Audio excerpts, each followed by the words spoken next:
Hi, welcome to Tasty Tuesday, brought to you by Transition Nutrition and Fitness Coaching. I'm Angie, and each Tuesday I'm here in my kitchen to bring you a new, delicious, whole food, plant-based recipe that you can add to your family's weekly menu. Today we're going to be making a black bean, no meat, meatloaf that you can serve with some small potatoes, mashed potatoes, or any other side that you would like, and it stores for up to 3 or 4 days in your fridge just fine. So let's get started. So today's recipe is going to start off on the stovetop. I've added about 2 tablespoons of unsalted vegetable stock to my sauteing pan. We're going to saute 1 small onion, and I use red onion, 2 cloves of minced garlic, a half a cup of celery, 1 diced jalapeno pepper,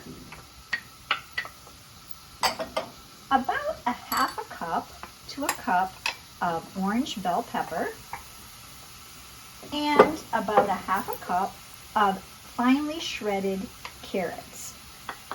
We're going to saute this until the onion and the garlic and the peppers get soft. And that's going to go in with our black beans to help make our meatloaf. You want to saute this for about 5 minutes or until all of your peppers get soft and the onion becomes a bit translucent. Now that we have all of our veggies all sauteed, I've already added 2 cans of drained and rinsed, no salt added, black beans to the food processor. To that, I'm going to add 1.5 cups of rolled oats. And we're going to process that for just a couple of seconds to incorporate the oats and the beans. Not overly process them, just a few pulses to start breaking them down a bit. Now I'm going to add in my sauteed veggies.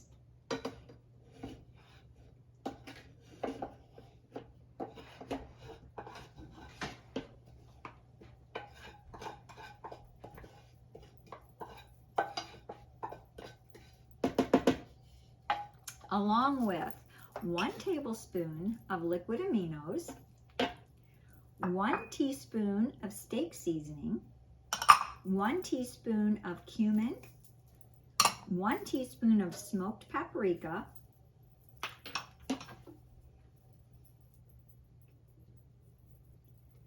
6 tablespoons of no sugar added ketchup, and 2 flax eggs. Now to make a flax egg, you take 1 tablespoon of ground flax and add 3 tablespoons of water. So this was 2 tablespoons of ground flax with 6 tablespoons of water that I've let set for about 20 to 30 minutes to thicken up. That acts as your binding agent for your meatloaf.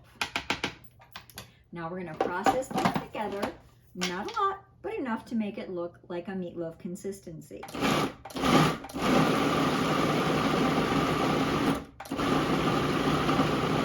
You might want to stop and scrape the sides down just a little bit to make sure all of your veggies and your spices are getting evenly distributed within your meatloaf mixture. A couple more pulses, and we're good to go. Now to bake this, you want to preheat the oven to 350 degrees. You want to either use a parchment-lined metal loaf pan or a silicone loaf pan for your meatloaf. As there's no oil in here, if you use a metal pan and you don't use parchment paper, it will stick and you'll have a harder time getting it out. So we're going to take our meatloaf mixture and put it into our loaf pan.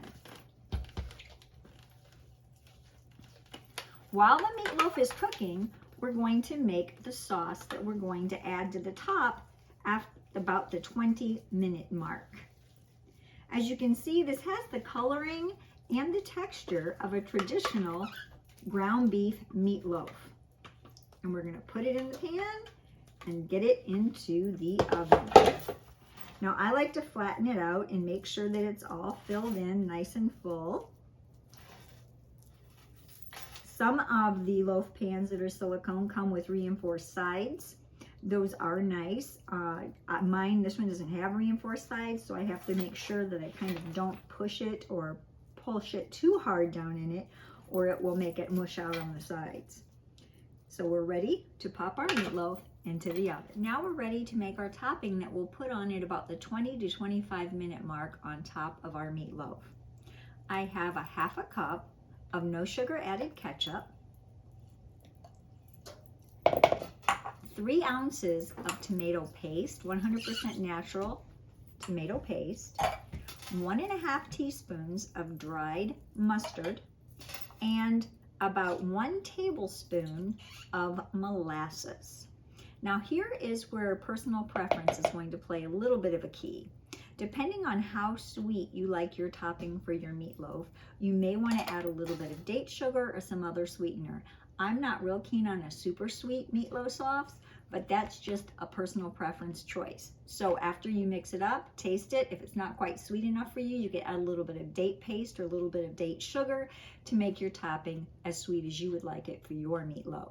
We're going to mix all this together, and at the 25-minute mark, we're going to top our meatloaf. Now we're at our 25-minute mark. We're going to take our sauce that we made, and we're going to spread it on top of our meatloaf.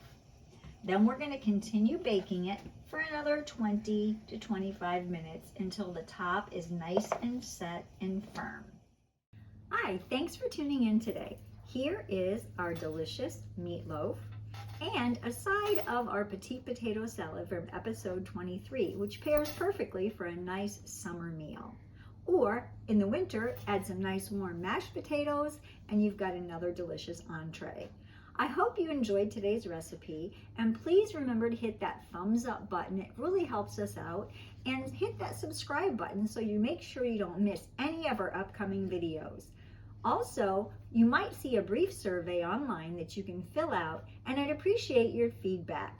We really want to make this your channel, so please help us out by letting us know what other things you'd like to see filmed in the future. And as always, plants make the best medicine.